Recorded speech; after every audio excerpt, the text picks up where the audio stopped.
Seem to be having a good time. And you know what? You're right. Your morning routine just got better. CBS Mornings, weekdays at 7.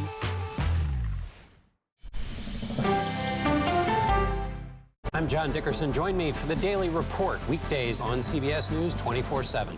Tonight, elder fraud is soaring. The two biggest types of scams to watch out for. Then SUVs put to the test. Which ones avoided collisions at higher speeds? And the new breast cancer screening guidelines on the CBS Evening.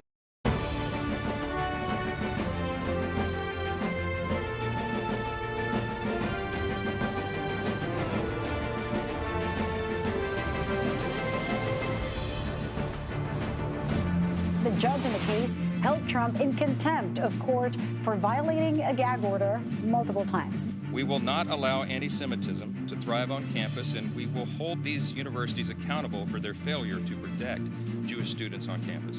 No more delays, no more excuses. The time to act is now.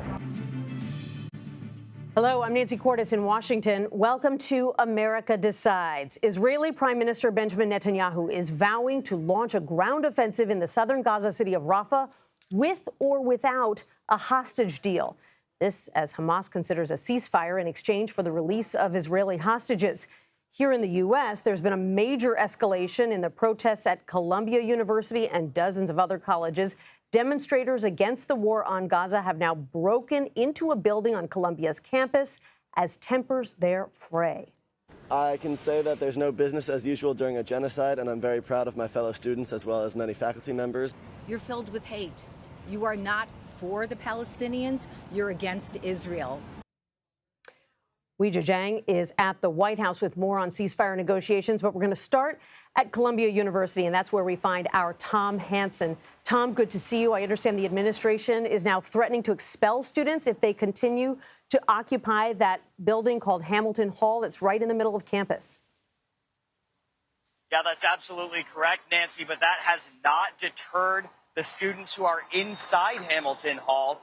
They have been barricaded in there for the entire day since the early hours of the morning when they stormed there, breaking windows, zip-tying doors, even using bike locks to lock themselves inside. No word on if or when they will come out, but they have draped these banners, Free Palestine, along the side of the building. You know, the tension here is ramping up yet again. The barricades are up. The police presence is high as protesters, once again for another night, gather outside of the university gates. You know, they're calling on the university to divest from companies that they say profit from Israel's war in Gaza. That is a negotiation that has completely broken down when the university tossed out those demands. These students, though, say they will not leave until those demands are met. So as to when these protests are winding down, that is still anyone's guess. Nancy? Okay, so let's talk about those demands, Tom. The protesters say that they want Columbia to sell all of its investments that are related to Israel. Is there any possibility that that will happen? You know, that's a great question, Nancy. And let's look at history as a precedent here, because in the 1980s, students did almost the exact same thing at this very hall over my shoulder when it came to protesting the apartheid state in South Africa. Now, the university did reluctantly go along with the demands of the students ultimately. However, the dynamic this time is much different. The university has come out saying they will not heed those demands. And divestment in general, as I mentioned, means that the students want the university to cut ties with companies that they say profit from Israel's war in Gaza. The students we've spoken to cite companies that manufacture weapons. They've also cited tech companies that they say perpetuate settlements in Israel. So it really is a long list of companies that they have that they say they want the university to cut ties with. You know, that's a big ask for the university. It's a lot to consider. So far, the university says no. So we'll just have to wait and see. And the university has a big dilemma on its hand. The The president sent out a letter to alumni saying that students who don't commit to the terms that they're being offered and leave Hamilton Hall are now being suspended. Seniors will be ineligible to graduate. The university says this is about responding to the actions of the protesters, not their cause. They're creating a threatening environment. But so far, Tom, have you seen any students actually being suspended or dragged out of that hall? Not yet. No, we have not, Nancy. But I can tell you, speaking to the environment that this has fostered for students on both sides of this issue, they have told me that they do not feel safe on this campus. That is something that is obviously a priority for the university, a big concern for university officials as we move ahead. But both sides agreeing on one thing. Maybe they can't agree on everything, but they are agreeing on one thing. A lot of students don't feel safe at this current moment. Nancy? A big challenge for so many universities right now. How do you allow free speech, peaceful free speech, but also ensure that other students feel safe? Tom Hansen at Columbia University tonight. Thanks so much. And Columbia is far from the only university where tensions are rising. Classes at the University of North Carolina, Chapel Hill, for instance, have been canceled after police broke up a pro-Palestinian encampment and detained some students. While at the University of Texas at Austin, protesters are staying put even after riot police made dozens of arrests on Monday. Weijia Jiang joins us now from the White House to discuss all of this. Weijia, the White House came out pretty forcefully to condemn the takeover of that building on Columbia's campus. What are they saying? That's right. President Biden himself has only spoken out once publicly since all of these protests really started ramping up, but certainly through his spokesperson for the National Security Council, John Kirby, it is clear that the White House is rebuking what happened. Kirby saying that this is absolutely the wrong approach and that it is not an example of peaceful protest. We also got a paper statement in which a spokesperson said President Biden has stood against repugnant anti-Semitic smears and violent rhetoric his entire life. And even though the president respects the right to free expression, he does condemn any kind of language that leads to hate or incites violence. And so you can see that, Nancy, this is a really tricky line for President Biden because while he wants to support these protesters, he also has to make clear where he stands on how other students are feeling, which really is a reflection of how he's been trying to navigate the war in a broader sense, too. Yeah, really interesting how they're calling out the use of particular terms like the word intifada. Weijia, the White House has made it really clear that they don't support a ground invasion of Rafah unless there's also a plan to protect civilians there. But I want to play you a clip of what the State Department spokesman Vedant Patel had to say today after the Israeli Prime Minister Bibi Netanyahu announced that he does plan to invade Rafah, whether there's a hostage deal or not. Take a listen. We have not seen a credible plan that would address the varying areas of concerns that you've heard me talk about a number of times from up here and others, primarily the ability to address the serious humanitarian concerns surrounding, again, Rafah is a region with more than 1 million people seeking refuge. It's an area that continues to be an important conduit for humanitarian aid as well as a safe departure for foreign nationals. And so any kind of operation that does not address some of these key concerns would certainly be opposed by us. So you've got U.S. officials saying they still haven't heard any plan from the Israelis about how they keep civilians safe in Rafah. What are they making of Netanyahu's new threat that he's going to invade anyway?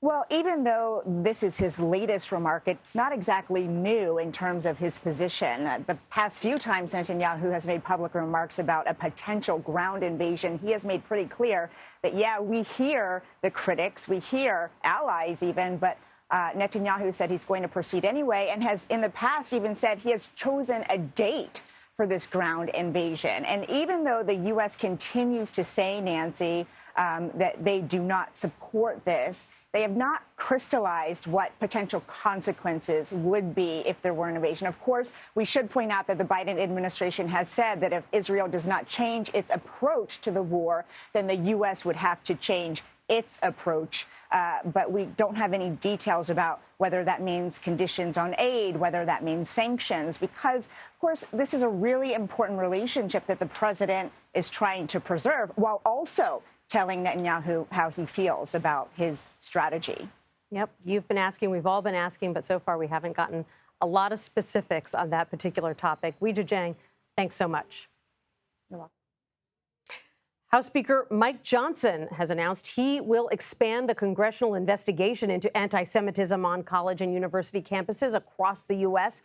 We're going to get more on that from congressional correspondent Nicole Killian a little later. But first, this news exclusively on CBS News. The Biden administration is considering a plan to allow some Palestinian refugees to come here to the United States. That's according to internal federal government documents that were obtained by CBS's Camilo Montoya Galvez.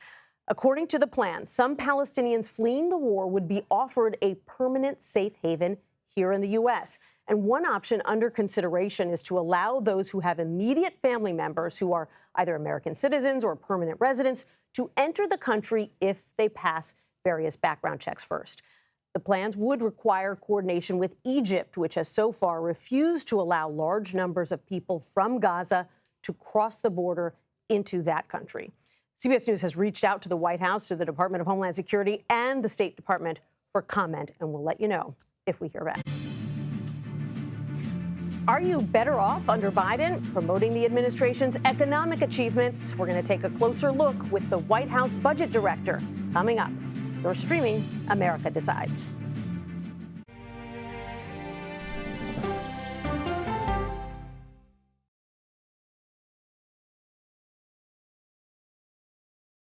Mr. President, there's a lot to talk about. A lot to talk about. Does this carrier strike group stand ready? Just incredible to see there's an active search and rescue operation going on 12 hours after this accident. The CBS Evening News with Nora O'Donnell. I had progressively fallen deeper into the world of online sports betting. The risk is the rush. What do you think is driving the spike in popularity? I think it's legality.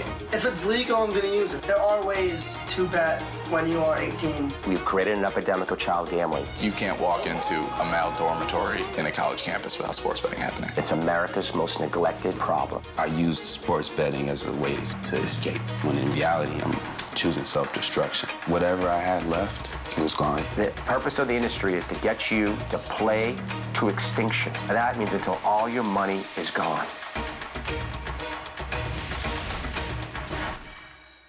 Go to the ends of the earth. Reach for the stars. Yeah, I just took off.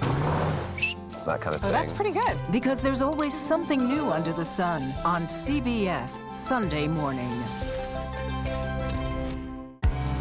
An original documentary from CBS Reports. That Desired Farm is a wonderful place to raise children, and it still is. Promises broken. Black Americans have been the target of racism and discrimination pretty much from the time they acquired ownership in the land.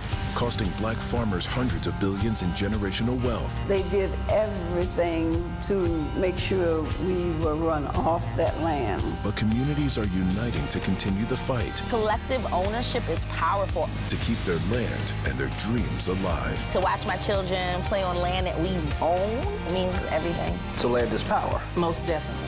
40 Acres and a Mule, now streaming on the free CBS News app.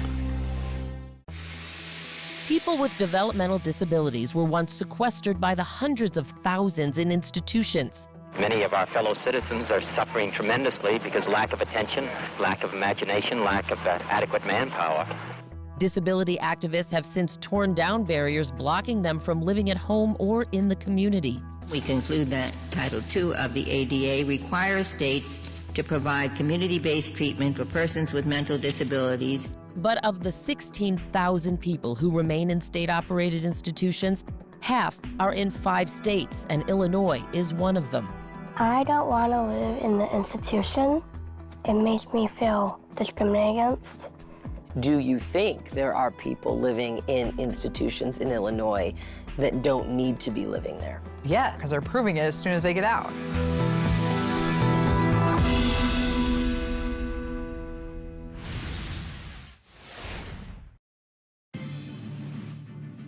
President Biden, Vice President Harris, and other White House officials have been out on the campaign trail touting the Biden administration's economic achievements. However, Americans in several battleground states say they're not satisfied with the current state of the economy. A new CBS News poll shows a majority of voters in Michigan, Pennsylvania, and Wisconsin all believe that the economy was better under Donald Trump than it currently is under President Biden. To discuss this, let's bring in Shalonda Young. She's the director of the U.S. Office of Management and Budget and a top advisor to the president. Director Young, thank you so much for being with me. Thanks, Nancy. Thanks for having me. I want to get to economic sentiment in a moment, but I'd like to start with some breaking news, which is that the Drug Enforcement Administration plans to loosen restrictions on marijuana, classifying it as a less dangerous drug. My understanding is that you, as the OMB director, would have to review and approve that plan first. Do I have that right? Nancy, what I'll say is you just pointed this out. This is the Department of Justice rule. So I'm certainly not going to get ahead of them, and I'll direct you to them for any information on this rule. But this was a priority of the president's dating back several years, correct, when he asked DOJ and the DEA to look into whether the rules surrounding marijuana should be loosened? Again, I think it'd be inappropriate for me to get ahead of the Department of Justice in talking about this rule, and they'd be the appropriate place to give you more context. Understood. It's now been 1 week since the president signed $95 billion in foreign aid into law, including $60 billion for Ukraine. That package, I don't have to tell you, looked like it was dead so many times over the course of 6 months. Was there a point where you thought this isn't going to pass? We are not going to be able to keep this promise to Ukraine. Nancy, I've done some variation of this for 20 years in this town. It ain't over till it's over. The president made a commitment to our partners and allies across the world. The leadership of America was being looked at by Europeans and everyone who considers us friends and leaders in the world. There was no way the president of the United States was going to let this fail. And thank goodness, members of both parties, as we knew, the governing majority were going to do the right thing. Did it take too long? Absolutely. But this is about American security. If America gives its word, we should be there for our friends. And as a reminder to everyone, if Putin was allowed to march through Ukraine and get on the doorstep of NATO, this is about America's security, not just Ukraine. So happy to see that that was finally done. You were working with a brand new speaker who was under a lot of pressure from his own party. What did this experience teach you about working with House Speaker Mike Johnson in particular and the way he operates? What was the strategy there, and what will it be going forward? Well, one, I want to thank him for being on the right side of history, for doing what's tough. And anyone who does his job, who do any of the jobs here, that's what the American people send us here to do the right thing. And the right thing is never easy. And that goes for Senator McConnell, Senator Schumer, Leader Jeffries. They all came together and they did the right thing with the president's leadership. And we're just happy it got done. Yeah. I want to ask you about the Key Bridge in Baltimore that collapsed last month. President Biden has said the federal government is going to pay the full cost of rebuilding it. Do you have a tentative price tag for that yet? Nancy, that's exactly what we're working on in partnership with the state of Maryland, with bipartisan leadership in Congress, with bipartisan delegation in Maryland. Again, I've worked on issues like this before, disaster response. The American people are going to show up for the people of Maryland. We're going to ensure that that port is reopened fully, that jobs are reinstated. And you heard the president, so let me be as crystal clear as him. We are going to be there for our partners in Maryland. And the sentiment of the people I talk to in Congress, the bipartisanship is there. Everyone knows we have to step up as Americans step up when things happen in my state of Louisiana, in Hawaii after the fires ripped through Maui. The American people are going to show up and be there for the state of Maryland. I want to ask you about the economy. Inflation creeping back up. In a recent CBS News poll, the majority of voters across 3 battleground states classified their state's economy as bad. And a separate poll shows 80% from each state also say that it's a major factor when it comes to their vote in the 2024 election. Why do you think feelings about the economy are still so negative despite wage increases and job growth? Look, I'm on the policy side. I'm an economic advisor to the president. I'll let polling and pontificators speak to those things on the political side and how voters see things. But let me tell you, we are doing everything possible to bring down costs for the American people. Inflation has come down 60% since its peak, but costs are still too high. We get it. The president gets it. And that is why we put forth proposals to bring down prescription drug costs, to bring down energy costs. We're looking for partners in Congress, bipartisan. If you think costs are too high, work with us. Look at the president's budget. Let's do something about it. You can't just talk about it if you think it's a problem for the American people. We put forth proposals in our budget, and we want members of both parties to stop talking about it and let's help bring down costs for the American people. There was another poll that showed that more voters from these states think their finances will be better off if former President Trump wins than if President Biden wins. What's your response to those voters? Again, I'll leave the politics for others. But what I will say is this president has presided over 15 million jobs added. Unemployment has been below 4% for over 2 years, a 50-year record. This is nothing that happened by accident. This president led a successful vaccine campaign, got the country going after COVID, and led a historic recovery of the economy. And that is nothing that was set in stone. So the president's record is strong here. Real wages, even with inflation, have grown, and we're going to keep pushing. It is our #1 priority to bring down costs and ensure that Americans feel good about where they are. OMB Director Shalonda Young, thanks so much for being with us today. Thanks, Nancy. Appreciate it. You have a judge who's totally conflicted, totally, absolutely conflicted, that he's rushing this case through. Former President Trump reacts to a warning that he got after he was fined for violating the gag order in his New York case. What the judge says he'll do the next time the former president breaks the rules. You're streaming America Decides. We'll be right back.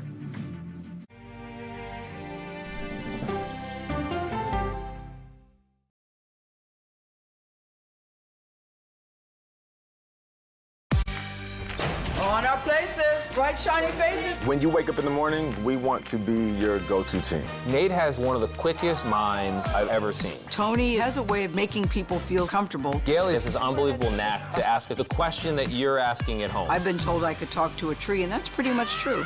I don't go to work in the morning. I go for coffee with my two good friends, and we talk about the world. Your morning routine just got better. CBS Mornings, weekdays at 7. It didn't seem like anything could happen, because nothing ever happens in East Palestine, but it did. Authorities released toxic fumes from 5 derailed train cars. Resident, please evacuate. Acute bronchitis due to chemical fumes. Did you ever have these problems before the derailment? No, ma'am. This neighborhood's not safe no more. We can assure the community that there's not vinyl chloride entering their communities. Then why are there so many people feeling these various symptoms of bloody noses or difficulty breathing, bronchitis? That's a hard question to answer. We're talking about one of the most blatant releases of a mixture of some of the most toxic chemicals that we've seen in America. I feel like now I have a duty to warn other communities. If my daughter has to watch me die of cancer, at least it saves someone else.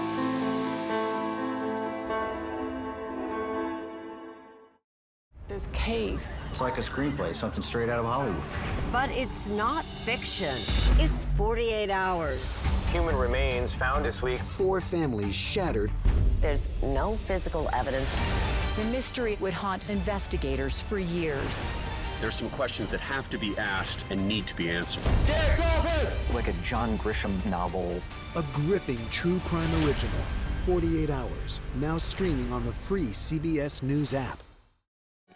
Stories that inform. Or you can be really old at 60, and you can be really young at 85. Inspire. How do we unlock the power within ourselves to be who we want to be. And brighten your day. The best part of fame is making people feel good. Always send the people home happy. Make every day a little more like Sunday morning. Here comes the sun. Stream now on the free CBS News app. Hello, everyone, and welcome to our Dragon capsule here in space.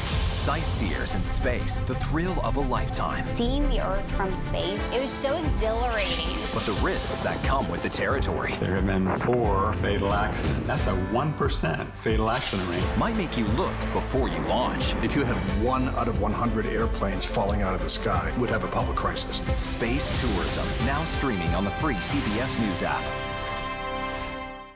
We begin again. This is a case that should never have been brought. It's a disgrace to the New York state and city court system, and all of the cases are, frankly. Donald Trump has been fined $9,000 for violating a gag order in his criminal hush money trial in New York. The judge warned the former president he could be jailed if he violates the order again. Errol Barnett joins us from outside the courthouse in Lower Manhattan, where he's been covering all the developments today. Errol, good to see you.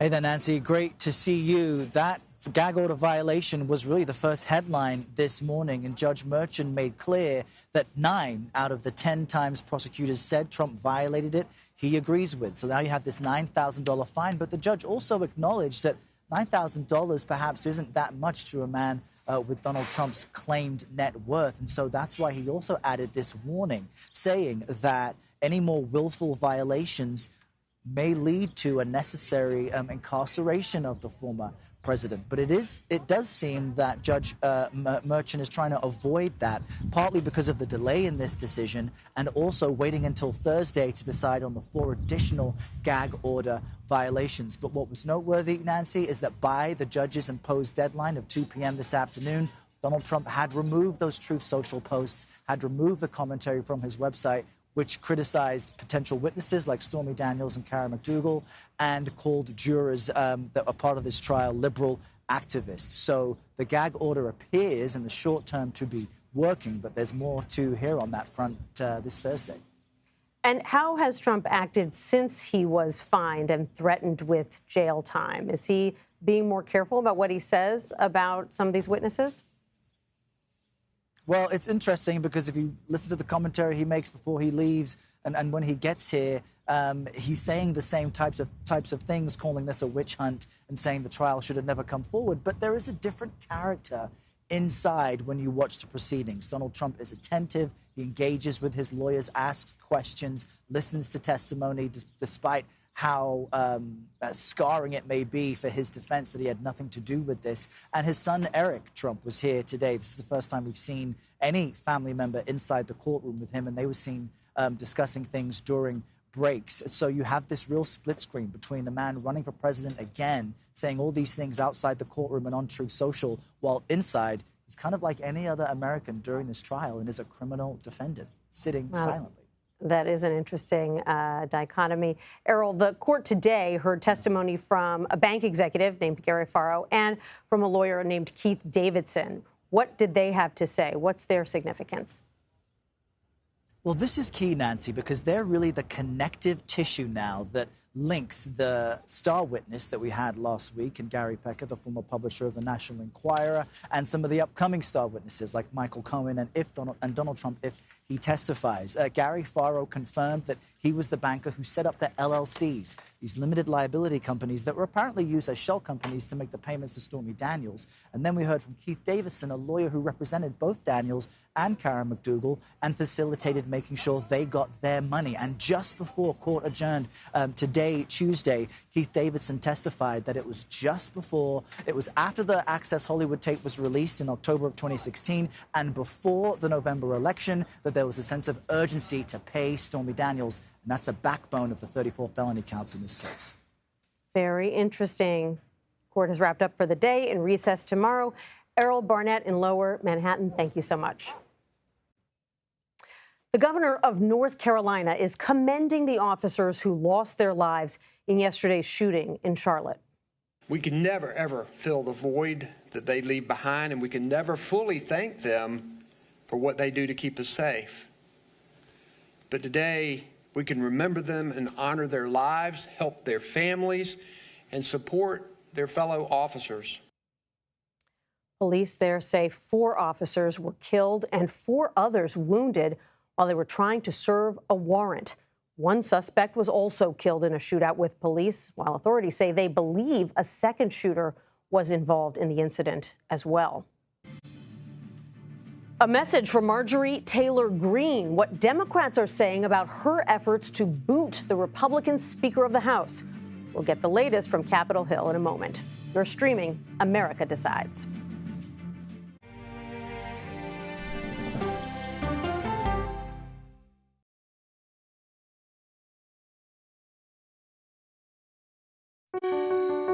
Washington is the seat of power. National security, foreign policy, global economics, every story comes through Washington in some way. We bring some of the most powerful voices in America to the table. We don't just ask the questions, you have to go deeper. We try to understand what's at the heart of the issue we're talking about, to then come forward with solutions. Face the Nation on CBS. The justices ruled that Harvard and the University of North Carolina violated the Constitution. In the aftermath of the Supreme Court decision to end affirmative action in college admissions, uncertainty sets in for some students of color. Affirmative action really gave us an equal opportunity. CBS Reports explores the historic decision and what it means for those chasing an opportunity to change their lives. I knew that college was the ticket to break this cycle. The end of affirmative action, now streaming on the free CBS News app. Okay, let's go. You guys good? Hey. All right, we good? Keep going. The clock, it's ticking. Off we go. 60 minutes. 60 minutes. 60 minutes. It's time for 60 Minutes, Sundays on CBS. An original documentary from CBS Reports. AI is among the most world-changing technologies ever. Curing diseases, scientific breakthroughs, making lives better. They can help us with medical discoveries, scientific discoveries, doing better agriculture, having cures for things like Alzheimer's. It's also going to really transform the way we work. The uplifting potential of artificial intelligence is limitless. It gives you a friend, somebody to chat with 24/7 that is non-judgmental. He makes me feel loved and desired. And so are its downfalls. The problem with all this AI is that it's unpredictable and uncontrollable. The choices we make now will have lasting effects for decades, maybe even centuries. The ChatGPT revolution, now streaming on the free CBS News app. We are about to see American weapons in the hands of Mexican cartels. A gun pipeline to Mexico. We are arming the cartels. 100%, no doubt about it. Happening right under our noses. Who's doing something about this? Nobody. A CBS Reports exclusive. Most Americans have no idea that we are effectively arming the enemy next door. This is the story the American people need to know. Arming cartels, now streaming on the free CBS News app. America Decides, taking you inside American democracy. The most important stories on a day-to-day, hour-to-hour basis. You're going to hear a lot of reporting. It is clearly a pivotal moment. Gun control, the economy, education. Both sides of the political aisle fight it out for power. Bringing you the analysis that you need. Thoughtfully, with context. Be part of the conversation. On CBS News Streaming. Welcome to America Decides, Monday through Thursday at 5 p.m. Eastern. Congresswoman Marjorie Taylor Greene is threatening to move ahead with a floor vote to remove Mike Johnson as House Speaker. This comes after House Democrats announced today they would block the vote and save his job. The Georgia Republican accusing Johnson and Democrats now in a social media post of making a, quote, slimy backroom deal. Hours earlier, House Democratic leadership released a joint statement saying it's time to, quote, turn the page on this chapter of pro-Putin Republican obstruction. They vowed that Greene's ouster effort would not succeed. Earlier today, Speaker Johnson denied that he made a deal with Democrats to save his job. I was laser focused on getting the supplemental done. Now, I've had colleagues from both parties come up to me on the floor, of course, and say, we won't stand for this. We're not going to shut the government down and all that, shut the House down. And, of course, I've acknowledged that. But I've not requested assistance from anyone. I've not focused on that at all. I focused on getting the job done and getting the legislation passed, and that's what. No, there's no deals at all. No, not at all. CBS News congressional correspondent Nicole Killian is following all of this from Capitol Hill. Nicole, explain this. Democrats were not willing to go out on a limb for the previous speaker, Kevin McCarthy. Why are they now saying they are willing to vote to protect Speaker Johnson when he's arguably more conservative than McCarthy is? Yeah, well, to a certain extent, some of this had to do with personality differences. Also, Democrats had made clear that it was possible that they might be willing to throw Speaker Mike Johnson a lifeline if that foreign aid national security supplemental package advanced, which it ultimately did, passing both chambers of Congress. So to that extent, Democrats, as you saw in that statement, feel like it's time to turn the page. We were able to work in this bipartisan fashion. We were able to build a coalition. We don't want to go back to holding pieces of legislation hostage. And I put that question directly to the chair of the Democratic caucus, Pete Aguilar. Take a listen to what he said. Look, I'm not going to try to get in the head of Marjorie Taylor Greene. I don't know what goes on in there. It's her right to bring that up. The Republican rules that she voted for, that we voted against, allow any single member to bring this proposal up. She is a legislative arsonist, and she is holding the gas tank. And Kevin McCarthy allowed that to happen. That's not lost on anybody. What we are saying is we don't need to be a part of that. So bottom line, they don't want to go there, but, the chair was responding specifically to Marjorie Taylor Greene, who said that she may move forward with this motion to vacate anyway because she wants to put people on record. We now know that she intends to hold a news conference Wednesday morning. You can see there, I tried to ask her multiple times if she is going to move forward with this motion to vacate. She declined to comment, and this, of course, comes after she had some pretty extensive conversations on the House floor today, for instance, with Majority Leader Steve Scalise, Tom Massey, who supports her motion to vacate, and Congressman Matt Gaetz. She also was seen going to the office of the parliamentarian earlier today. So again, whether or not she's going to move forward remains to be clear, but she continues to hold that threat over Speaker Johnson's head. No question. Nicole, let's talk about the protests that have been happening on college campuses across the U.S. I know that the education secretary was there on Capitol Hill being grilled today. How is Congress responding to these protests?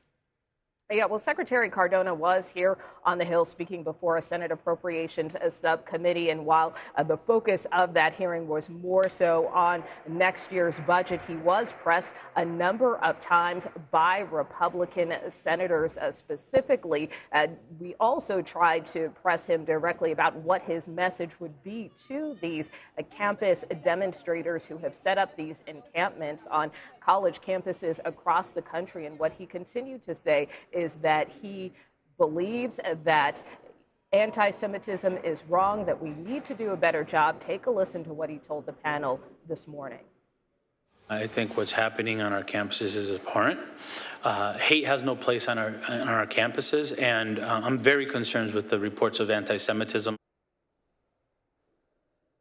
And the secretary went on to say that the department has about 137 investigations open into a variety of universities, and that they potentially would be willing to pull federal funds from these schools if they find any violations. Of course, this came ahead of a House-wide crackdown that was announced by Speaker Mike Johnson today to take further action with respect to this issue of anti-Semitism on college campuses. Nancy. Those federal funds, very important to colleges and universities. Nicole Killian, thanks so much. Donald Trump has sat down for a wide-ranging interview with Time magazine, actually 2 interviews, where he discussed abortion, immigration, and January 6th prosecutions. When asked if states should monitor women's pregnancies to track abortions, the former president said, quote, "I think they might do that. Again, you'll have to speak to the individual states. Look, Roe v. Wade was all about bringing it back to the states," unquote. Let's bring in our panel to discuss. We've got Molly Ball and Braxton Booker with us today. Molly is a senior political correspondent for the Wall Street Journal, and Braxton is a national political correspondent for Politico. welcome to you both. This was a really eye-opening pair of interviews. You know, we hear from the former president a lot, no question. We hear from him at the courthouse every day, but it's not that often, Molly, that he sits down with a mainstream journalist who is able to grill him over a long period of time. Absolutely. It was very interesting to read this extremely good interview that Eric Cortellessa did for Time, where he really tried to pin him down on a lot of his plans for a potential second term. On the one hand, a lot of it is continuous with the kind of rhetoric that you hear at his rallies, right? And a lot of what we've heard from him and his allies about how he would be more prepared the second time around. The first time he came into government, he had not been in politics before, and he was surrounded by a lot of people who tried to rein him in. And so I think we know that if he were elected a second time, he would be surrounded much more by loyalists and enablers who would be committed to allowing him to prosecute his vision really to the max. On the other hand, as you say, he talks about this stuff all the time, but he doesn't get pinned down on a lot of things. And so questions about, okay, you said you want to leave abortion to the states, but what does that mean in practice? How would you rein that in, if at all? Would you be okay with some of these things that the states might do? And you see him being very non-committal and not seeming to have thought a lot of these things through, and taking these I think, disturbing to a lot of people positions, like saying, well, the states might do that. They might go after women who try to get abortions. Who am I to say? And it really sort of puts meat on the bones of these sort of vague pronouncements he's made. Right. He wouldn't say where he stands on abortion medication, mifepristone, but he said he's going to come out with a statement next week. So we'll see if that happens. Just to recap, Brackton, Cortellessa says that basically the former president showed a willingness in the second term to stretch norms and laws in several different areas. He said that he'd be willing to fire a U.S. attorney who doesn't carry out his order to prosecute someone.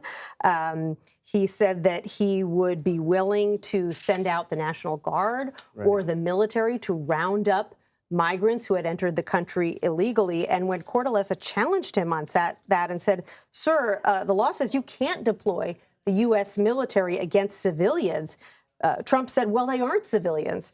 These are people that aren't legally in our country. This is an invasion of our country. And now we've got the White House and the Biden campaign responding to this. Right. I think what the interview illustrated is certainly what Democrats have been painting Donald Trump in a potential second term is that he would be far more unhinged, even more than he was in the first term, and that he's going to be running an administration kind of hell-bent on vengeance. And I think that's what you are seeing in this interview is that, yes, to Molly's point, I don't think a lot of this has been fully thought through, but certainly the framework is there that, look, he's going to be going after people who he feels have wronged him in the past. He's certainly going to be going after folks who feel like, well, you know, on the abortion issue, it's like states' rights, but I will put my thumb on the scale if I have to, if I feel like that's the most politically expedient way to address this issue. So I think what this actually does is help Democrats. You see that Kamala Harris, Vice President Kamala Harris, is going down to Florida, where they're trying to make abortion in play and try to put Florida back in play and make it a battleground state. So the timing of this interview, I think, is very helpful for Democrats trying to really drive this message home. I want to ask both of you about something that doesn't appear to be helping Democrats that much, and that's unrest on college campuses. What do you make of the way that the White House has been approaching this? The president really has not been out in public saying much at all. He makes statements through his advisors. His spokespeople issue these harshly worded comments, but he himself has been largely absent publicly from the discussion. He's been, I think, conspicuously silent on this, what I think has to be considered one of the top political issues right now. I mean, multiple campuses all across the country convulsed, graduations canceled, campuses in turmoil, some comparing this to Charlottesville, which was the reason that Biden first said he ran for office was, you know, the hateful statements made at a protest that was not entirely peaceful and in fact resulted in someone getting killed. And these now, This is now a multi-week, set of encampments at multiple universities where a lot of hateful things have been said. Even if you want to say that most of the protests have been peaceful, a lot of disturbing, imagery and signs and symbols have been out there. And yet, aside from, sort of a tossed-off answer to a question shouted at him, the president has not taken it upon himself to make a statement on this. And I think the reason is that this is a deeply divisive issue within the Democratic Party, where we've seen Democratic members of Congress take really both sides of the issue, some appearing to support the demonstrators on some campuses, some appearing to denounce them. And the party, I think, is very deeply divided over this. Okay. Molly Ball, Brackton, very quickly, any thoughts on how the White House is handling this situation? Look, I think it's definitely a difficult situation for them. And certainly we've seen this play out. This is sort of the next wave. We saw this kind of with the uncommitted vote in certain states like Michigan, Wisconsin. And now we're seeing this play out on college campuses. And look, Biden needs help trying to get young people to the polls in the first place. So him coming out forcefully about these college protests is not going to be helpful in that regard. Brackton Booker, Molly Ball, that's the last word. Thank you both so much for being here. I really appreciate it. Thanks for having us. Week 2 of testimony is underway in Donald Trump's criminal trial. We've got more on what to expect this week. You're streaming America Decides.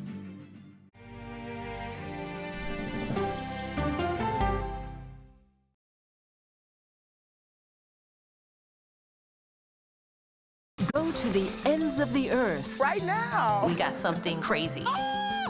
And reach for the stars. Here we are. Time. Yes, it's my comeback. Hey, this is pretty fun. But wait, there's more. Experience thought-provoking. Welcome to the idea of being a human being. Innovative and truly original reporting. Look through a telescope and go, wow. Because there's always something new under the sun on CBS Sunday morning. At this moment, terrorists could be plotting another attack. 9/11 triggered a counter-terrorist system that included a secret database. This person needs a closer look. A growing list of nearly 2 million people, including some Americans who say they're innocent. For 1 hour flight, I have to spend 6 hours to go and come back. CBS Reports explores the system, the people responsible for it, and those pushing for change. I'm not fighting against them. I'm fighting for them to do the right thing. The Watch List, now streaming on the free CBS News app. Don't miss true crime anytime you want, anywhere you go. With the 48 Hours podcast. Real crimes, real lives, real justice. There's some questions that have to be asked and need to be answered. Listen to 48 Hours on Apple Podcasts. An original documentary from CBS Reports. Imagine yourself in Manhattan with no police, no army, no mayor. The people of Haiti stare down poverty, corruption, natural disasters, and violence. 90% of the guns that are used by gangs in Haiti are American guns. But with an unbreakable spirit and eternal optimism. There are days where I cry, but we can't be discouraged. We still believe in Haiti. They're still able to look ahead with hope. Haiti is on the brink of transformation, a radical shift. Nations are coming together and saying things must change. Fighting for Haiti, now streaming on the free CBS News app. Hey there, welcome to The Uplift. I thought she was a groom, and I stepped back and I went, oh, you're the queen. She's going to be with me every instant that I'm alive. I just wanted to see if you'd go to Disneyland with me today. I look over at him and he's smiling. I'm going to remember that the rest of my life. They told us when he was going to be born, he was only going to live for 30 minutes. It's really a miracle that he's with us today. The Uplift. Stream now on the free CBS News app. When you wake up in the morning, we want to be your go-to team. On our places, bright, shiny faces. I don't go to work in the morning. I go for coffee with my 2 good friends, and we talk about the world. Your morning routine just got better. CBS Mornings. At the CBS Evening News, we focus on solutions, finding solutions to healthcare problems, how much money we can spend on the groceries, finding solutions to help people understand what are the right choices to make for you and your family. The judge overseeing the New York criminal trial of former President Donald Trump has warned him he could go to jail, but over something entirely separate from the charges that he's currently facing. It would be for repeatedly attacking witnesses and jurors in the trial. Hugo Lowell is here to get into all this with us. He is a political investigations reporter for The Guardian. Hugo, good to see you. Thanks for joining us. So will the judge's decision regarding Trump's gag order compel him to stop violating it, do you think? It'll be an interesting question. You know, Trump is going to have to be back before Judge Merchan on Thursday for a second contempt hearing because prosecutors in the DA's office have found additional instances of Trump allegedly violating the gag order. You know, so far, he's been fined $9,000, but in a very telling passage in the judge's own written order, it's not clear that $9,000, which is going to be a drop in the bucket for Trump, whether that will be any sort of deterrent whatsoever. And actually, the judge wrote in his formal order that he would consider jail time for the former president if he didn't stop violating the gag order. And I think that's kind of where we're headed if Trump doesn't stick to being a criminal defender.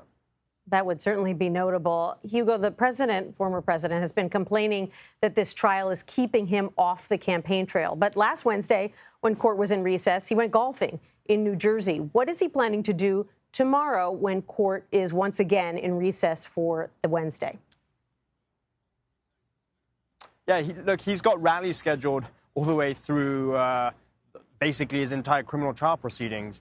For him to basically complain that he's being forced off the campaign trail may be true in some respects, but it's certainly not true in others. I mean, it's not as though Trump was holding rallies during the middle of the week when he wasn't at trial. Typically, those rallies came on Saturdays and Sundays, where he is still free to hold those rallies. And now he's doing it on the off day on Wednesdays because we're only at trial Monday, Tuesday, Thursday, Friday. And so he's got opportunities to be on the trail. And if you speak to his own advisors, they like to trumpet the fact that he's been going to bodegas in New York. He's been holding many appearances around the city. And so it's not an argument that really holds any water. And to be honest, he's managed to be out on the trail just as much as he would have otherwise been. Hugo, I want to ask you about this new Time magazine interview that Trump did, in which he said that he's considering pardoning all of the January 6th defendants. Now, he said before that he might pardon some of the defendants. Obviously, he's called them hostages. Were you surprised to read that he is actually considering pardoning all 800 of them if he's reelected?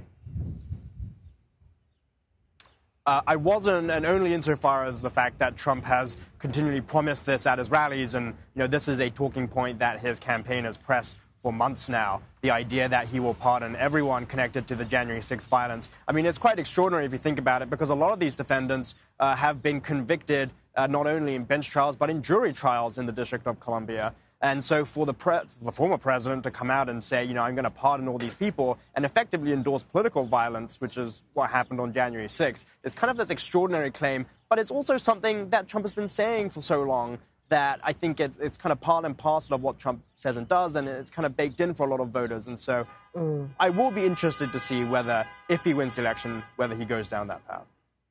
Hugo, there was a lot of reporting again today about the possibility that Trump was nodding off during the trial. What can you tell us?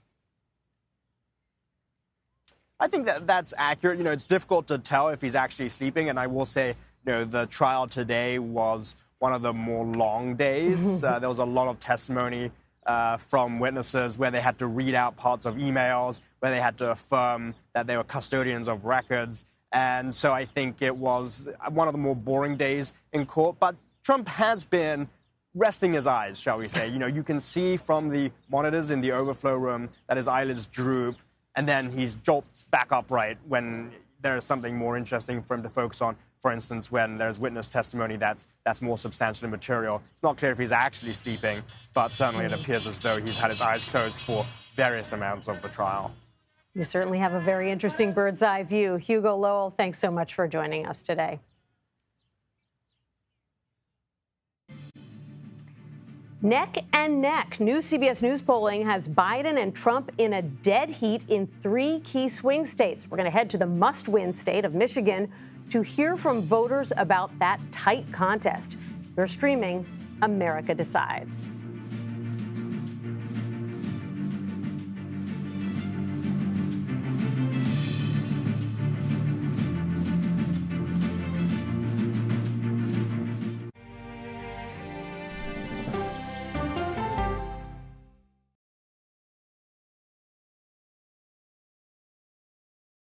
Okay, so let's just start at the beginning. Well, let me start with this. What is at stake here? What is the answer then? Do you know why? You want me to just keep going? Is that a good thing or a bad thing? Were there death threats? How is this possible? What's wrong with that argument? Are you saying they lied? Have you told the government that? Why won't you say the word crisis? You're not answering my question. Is that scary? Does that make sense? What do you mean? What does that mean? Did any of that make sense? What's your response? What happened? Why?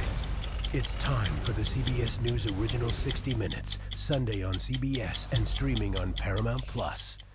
There is no more room in our city. New York City is receiving record numbers of migrants. Today, we're going to have more than 500 adults and children come through that door. Tensions rise as shelters reach max capacity. We don't have to take care of them. CBS Reports goes inside a crisis cities and families are facing as they fight to survive. The United States still has that glimmer of hope for people to come here. Fighting for a future. Now streaming on the free CBS News app. On Face the Nation, the way to learn is to listen. We may have a recession. Listening to how someone explains themselves is so key to understanding their perspective. An original documentary from CBS Reports. Since you started La Soup in 2014, do you have any sense as to how much food you've rescued from the landfill?